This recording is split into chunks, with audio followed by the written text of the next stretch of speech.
Oi, gente, tudo bom com vocês?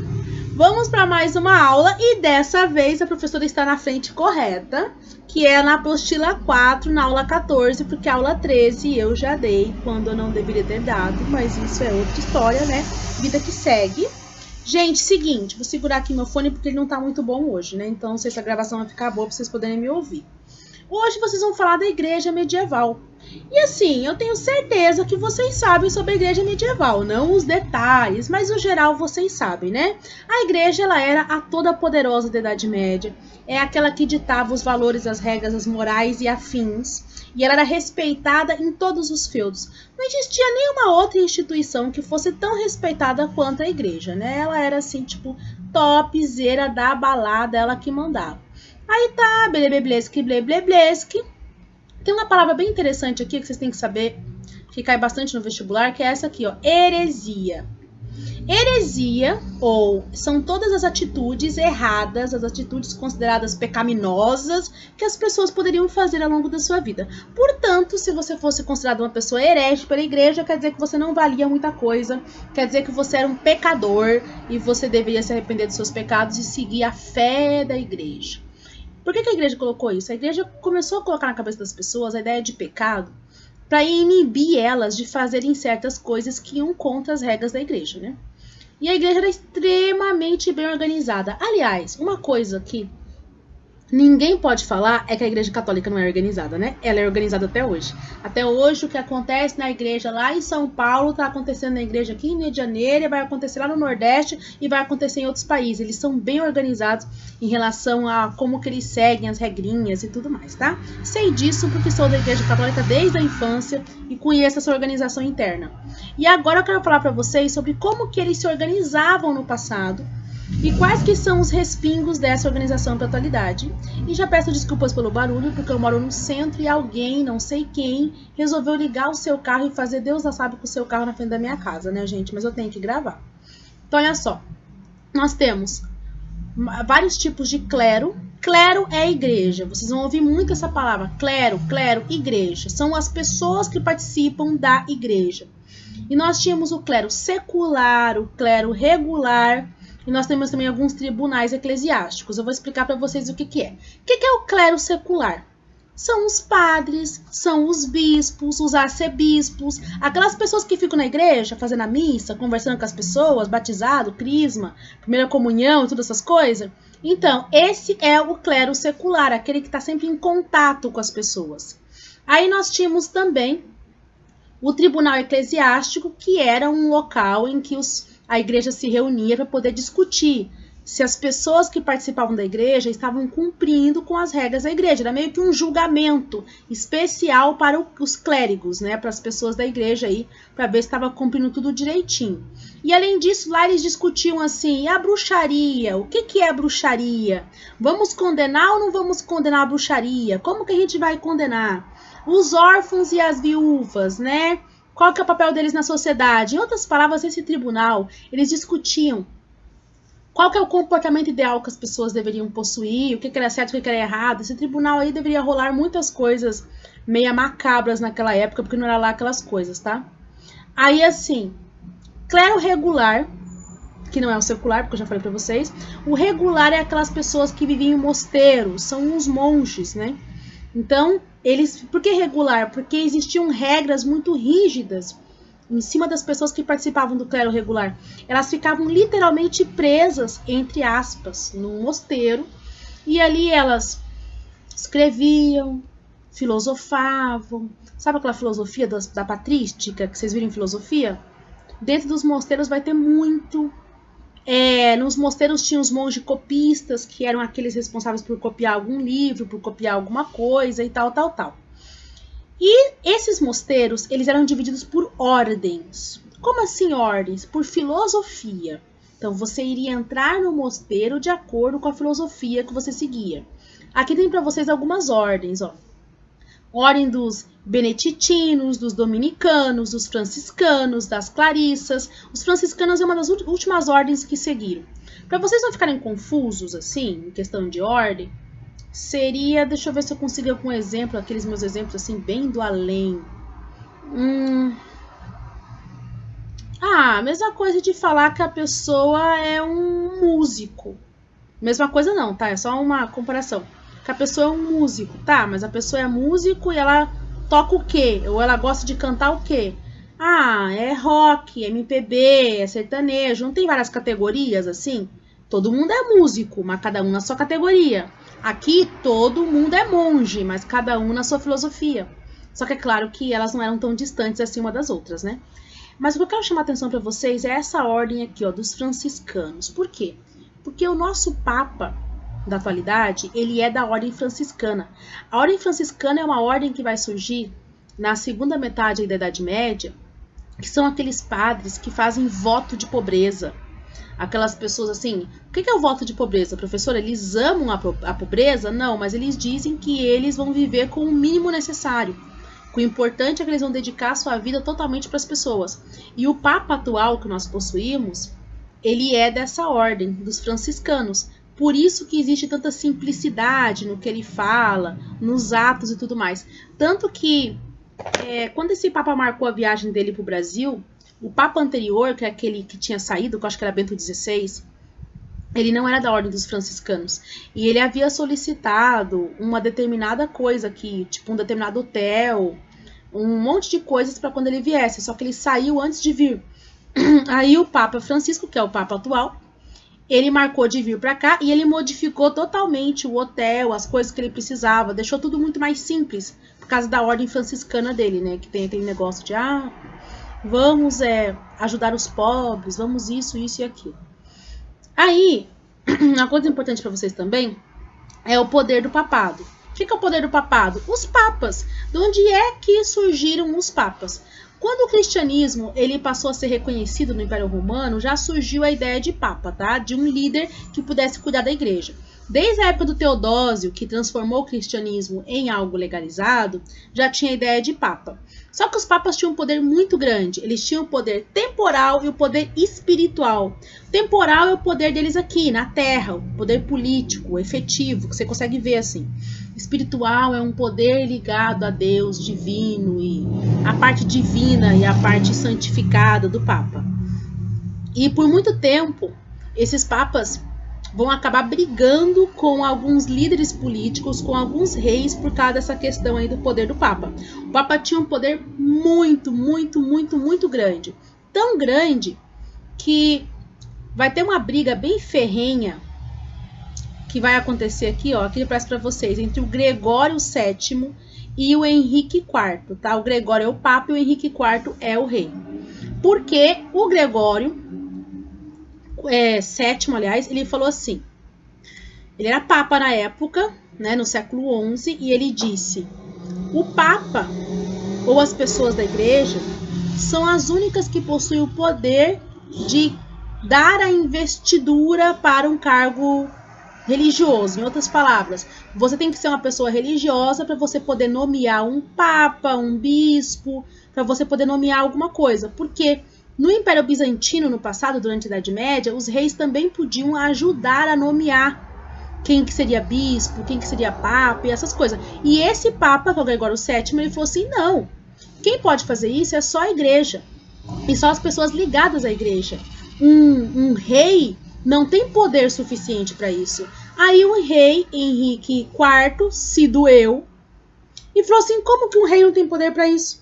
E o Papa falou bem assim, você não tem o poder espiritual, quem tem somos nós. E o rei ficou todo, sabe, com dor de cotovelo, e daí vai começar a treta entre eles. E para piorar a situação, ó, veja só um ditado que os papas falavam na época sobre o poder deles para poder mostrar o quanto eles eram mais poderosos que os reis.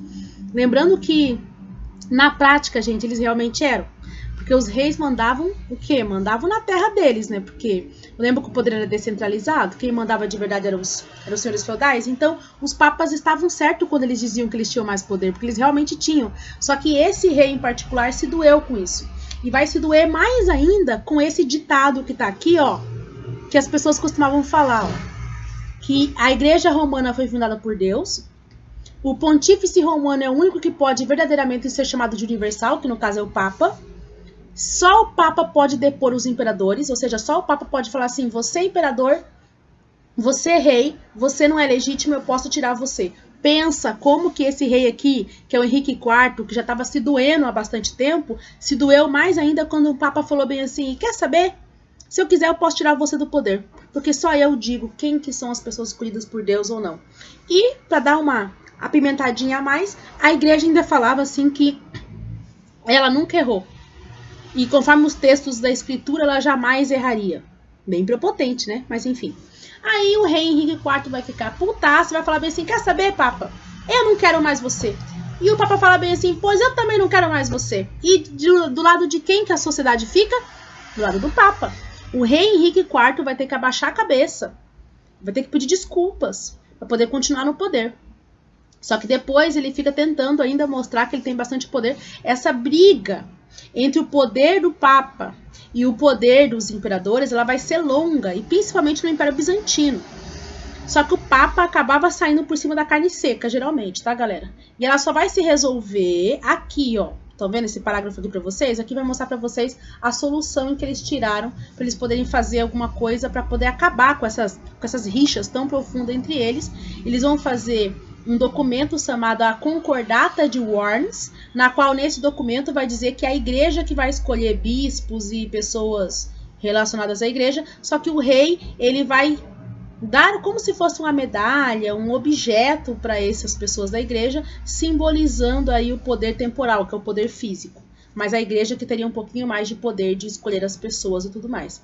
Isso mostra o porquê que a igreja era tão respeitada durante a Idade Média.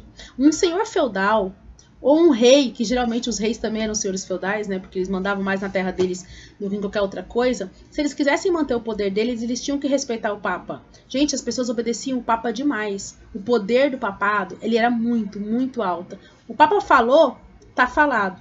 A palavra do Papa para as pessoas estava acima das palavras do rei. E, sem querer, alguns reis aqui vão descobrir isso, tá? Enfim. E aqui tá para vocês o especial sobre heresia. O que é heresia? Heresia é você se comportar de uma forma que a igreja não concorda. Pode ser coisa simples, gente. Uma musiquinha que você cantou e a igreja não gosta. Qualquer coisinha que a igreja não tá curtindo aí que você tá falando. E existiu no passado, perto da França, um povo cristão chamado cátaros. Os cátaros, eles eram cristãos, só que eles não concordavam com determinadas coisas que a igreja falava e começaram a seguir uma doutrina diferente da igreja, tá? Que a igreja católica chamou de seita, chamou de um monte de coisa, tá? A igreja católica, ela não vai gostar nada desse povo chamado cátaros. E os cátaros não reconheciam o Papa como autoridade máxima. Então eles eram cristãos, eles moravam lá numa regiãozinha da França, era uma vilazinha, assim, um povo, não era um povo muito grande, sabe? Que vai desafiar a igreja católica. E a igreja católica vai, nossa, passar que nem uma patrola pra cima deles. Só para vocês poderem entender que ninguém podia ir contra a igreja naquela época. Ó, eu vou mostrar para vocês que aqui tem em formas de bolinhas as coisas que os cátaros falavam. Aqui, a doutrina dos cátaros, tá? Só para constar, os cátaros são cristãos. Os cátaros saíram de dentro da igreja católica. Os cátaros é apenas uma comunidade que não concorda com tudo que a igreja católica fala. E muito menos com o que o Papa fala.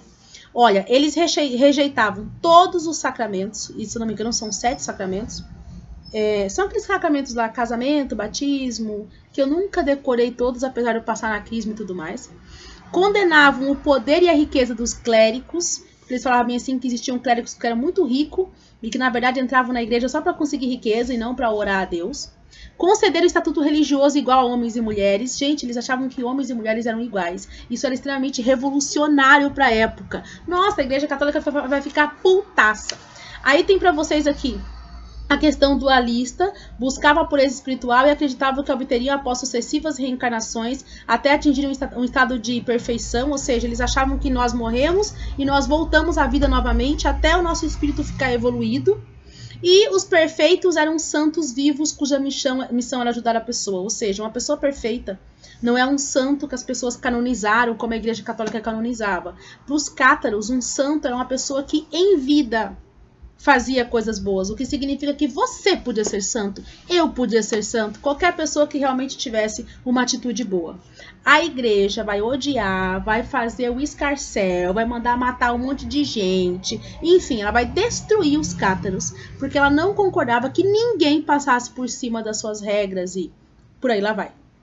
A igreja também vai fazer, e eu acho até que eu pulei isso aqui para vocês, a Inquisição. Inclusive, muitas pessoas que eram cátaros vão parar na Inquisição. A Inquisição era um tribunal, também conhecido como o Tribunal do Santo Ofício, que vai ser um tribunal que vai julgar qualquer pessoa que era considerada herege, ou seja, que fazia coisas contra a igreja. Você poderia ser enforcado, você poderia ser queimado, você poderia ser torturado, um monte de coisa poderia acontecer.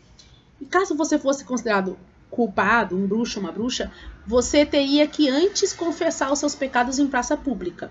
Por quê? Porque senão a igreja iria se passar por mentirosa. Ela precisava mostrar que ela estava correta. Ela precisava mostrar que as pessoas realmente eram bruxo ou bruxa e que as pessoas realmente faziam coisas erradas, tá? Se eu não me engano, era o Alto da Fé, o nome de um dos locais em que... É o nome do local, não, o nome do ritual que a pessoa tinha que fazer ali confessando que ela era um bruxo, uma bruxa ou alguma coisa assim, tá? Tinha vários tipos de punição que uma pessoa poderia receber, desde leve a mais pesada. A mais pesada era ser queimada na fogueira, mas eu não vou falar muito sobre isso porque eu acho que vocês sabem. Agora, isso aqui eu quero diferenciar para vocês. Cisma do Oriente, cisma do Ocidente. Cisma do Oriente no século XI, cisma do Ocidente no século XIV. Gente, a cisma do Ocidente, a cisma do Oriente, ela é quando a Igreja Católica Apostólica Romana vai se separar e vai se transformar em duas. Porque durante a Idade Média, nós vamos ter a Europa Ocidental, que é o local que tem feudos, e nós vamos ter a Europa Oriental, que é onde tem o Império Bizantino. É como se fosse um local em que a cultura romana tenha sobrevivido. Eles viviam bem diferentes lá, tá? Eu acho que eu já cheguei a dar uma aula para vocês sobre isso, mas enfim. Só que a Igreja Católica era uma só.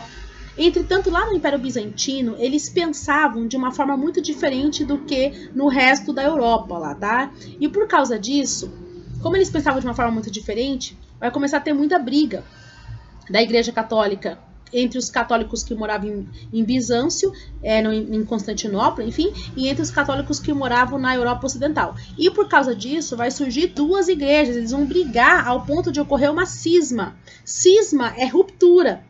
E nós chamamos de cisma do Oriente. E daí vai surgir a Igreja Católica Apostólica Romana e a Igreja Ortodoxa Grega. Para vocês terem noção, existiam muitas diferenças. A Igreja Católica Apostólica Romana, que é aquela que tem o Papa, que é aquela que vai ficar em Roma, ela falava latim, proibia os padres de se casarem, acreditava em santos. Agora, a Igreja Ortodoxa Grega, que também é uma igreja católica, né, que vai ser a que vai ficar ali no Império Bizantino e tudo mais, ela falava em grego, ela permitia casamento entre os padres, ela não reconhecia o Papa como autoridade total, e por causa disso a igreja vai se separar e vai formar essas duas igrejas aí que eu tô falando para vocês, o que significa que existem duas igrejas católicas no mundo. Além disso, nós vamos ter a cisma do Ocidente. A cisma do Ocidente é quando terá 2 papas no mundo. Na verdade, 3. Nós vamos ter um papa em Avignon e um papa em Roma. Mas isso por quê? Porque eles elegeram um papa e eles não foram muito com a cara desse papa. Então, alguns cardeais foram lá e elegeram outro papa. Aí acabou ficando 2 papas no mundo. Um escolhido por um rei e outro escolhido pela igreja. Um ficava em Avignon, o outro ficava em Roma. E daí os sacerdotes e tal, os clérigos se reuniram para acabar com essa confusão de ter 2 papas e resolveram no século XIV escolher um outro papa para substituir esses 2 papas. E eles escolheram outro papa, mas a sociedade não aceitou esse papa que eles escolheram. Aí acabou ficando 3 papas, gente. Meu, uma loucura. Vai demorar um pouco para eles conseguirem entrar num consenso de que só deveria ter um papa e blá blá blá, tá? Só vai se resolver no século XV isso. Significa que ao longo do século XIV, bem na época da peste negra, o mundo terá 3 papas. E nenhum deles vai conseguir resolver o problema da peste, né? Enfim, aí sim que a igreja vai perder mais moral. Só que, gente, apesar de a gente falar que a igreja mandava, a igreja colocava as regras, a igreja, enfim, matava as pessoas, fazia um monte de coisa... A igreja também, nós temos que reconhecer que ela é a única que fazia ações sociais. Em outras palavras, ela é a única que realmente vai ajudar as pessoas que tinham doenças, os leprosos, abrir hospitais para ajudar outros tipos de coisa, abrir orfanato, escola, universidade. Ela era a única que fazia esse tipo de ação social. né? Então nós temos que reconhecer que ela fazia também coisas boas, mas que também fazia coisa sinistra para a época fazia.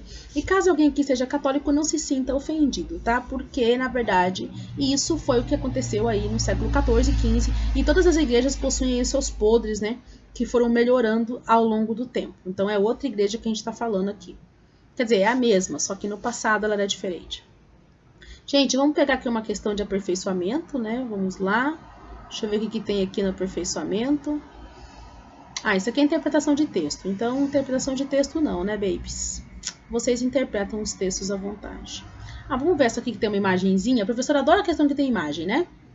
Que tem uma imagem para vocês, né? Tananã, tananã. Algumas pessoas aqui estão sendo queimadas, então dá para ver que tem tudo a ver com o Tribunal da Inquisição. E aqui tem uma pessoa sendo arrastada pelo jeito, o padre mostrando uma cruz para ela e tal, tal, tal. A imagem reproduz o alto da fé. Na alto da fé eu falei para vocês o que é, né, galera? É o momento em que as pessoas tinham que confessar os seus pecados em praça pública ali e tudo mais. Essas cerimônias ocorreram em todo o país da Europa e nas regiões colonizadas por portugueses e espanhóis? Não, ocorreram só em alguns locais da Europa. Não tinha Inquisição na Europa inteira, gente, em tudo quanto é lugar, tá? Permitiram a difusão do catolicismo e tiveram um papel determinante na erradicação do protestantismo na Europa Central. Gente, esse alto da fé e tananã, tananã, tananã, eles não tiveram, não, um papel determinante para erradicar o protestantismo, que nem existia na época da Idade Média, né? A igreja protestante vai surgir depois. Eram conduzidas por autoridades leigas, pois a Igreja Católica não tinha vínculo com a perseguição e punição dos hereges. Quem marcar a letra C merece negativo 5, negativo 10, negativo 15. Como é que a igreja não tem nada a ver com as pessoas que eram queimadas e punidas? Era ela que apontava o dedo para as pessoas e falava: você é herege, você é um pecador. Então tá errado. A letra D tinha caráter exemplar, expondo publicamente os réus forçados a pedir perdão antes de serem encaminhados para a execução. Ah, verdade, era isso que servia, gente. Para servir de exemplo, ia lá e falava: vai, confessa seus pecados. Confessou? Tá, fogueira para você agora. Não era todo mundo que confessava, né, galera? Mas morria igual. Então a letra D tá certa. Vamos ver a letra E? Visava executar os judeus e islâmicos, não atingindo protestantes nem católicos romanos ortodoxos. Por favor, né, galera? Eles queimavam todo mundo que não era católico. Se não é católico, você vai morrer. Se é católico e não concorda com tudo que a igreja católica fala, vai morrer também. Simples assim. Então a correta é a letra D. Vamos ver outra questãozinha. Essa aí parece muito fácil. Tan, tan, tan, tan, tan.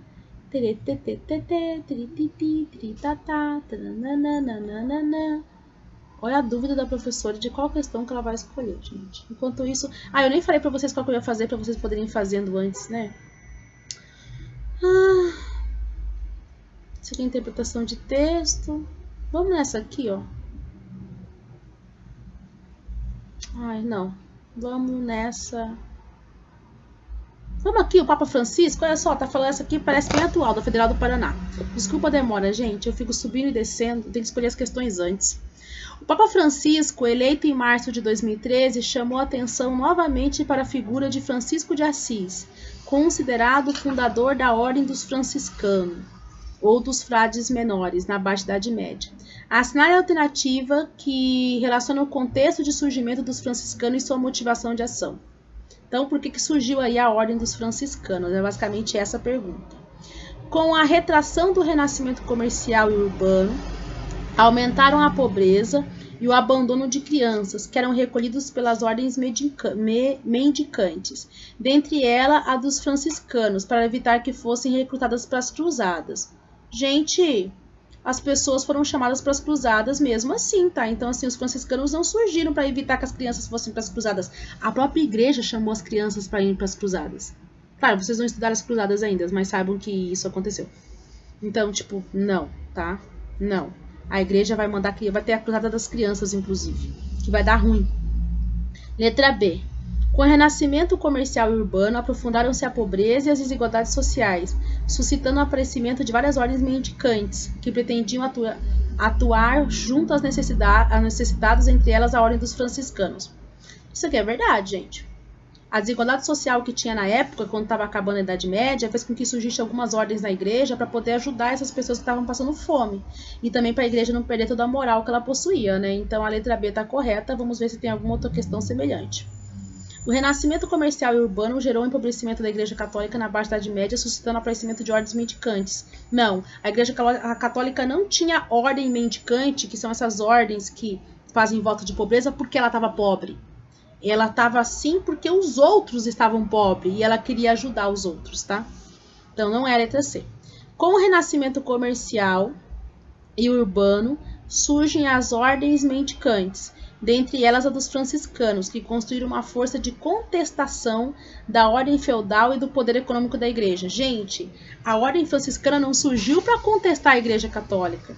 Surgiu para ajudar a gente pobre, é isso. E ela reforçava o poder da igreja, porque os pobres olhavam para a igreja e falavam, nossa, só a igreja que ajuda a gente. Elas não vão contestar, só vão ajudar os pobres.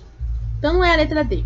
Letra E. Com a crescente ruralização e o aumento da pobreza no espaço europeu, surgiram as ordens mendicantes, como a dos franciscanos, para se tornar a principal instância da Igreja Católica. Não. A ordem dos franciscanos não surgiu na época que a Europa estava se ruralizando. Ela não surgiu no início da Idade Média. Ela surgiu no final da Idade Média. Então a correta aqui só pode ser a letra B. Amados, é isso. E se vocês sentirem dúvida, vocês mandam mensagem para os professores, para a prof. E eu vou tentar falar um pouco mais devagar, porque eu tomo café e eu fico mais acelerada. Daí eu confesso que eu acho que eu devo estar falando um pouco rápido, né? Ô gatinho, dá um tchauzinho aqui, porque você me incomodou. Ninguém viu, mas ele tava me incomodando aqui embaixo, tá? Já tchau pra galera. Tchau, galera. Tchau, tchau, tchau. Tá, já deu tchau, agora vai. Tchau, gente.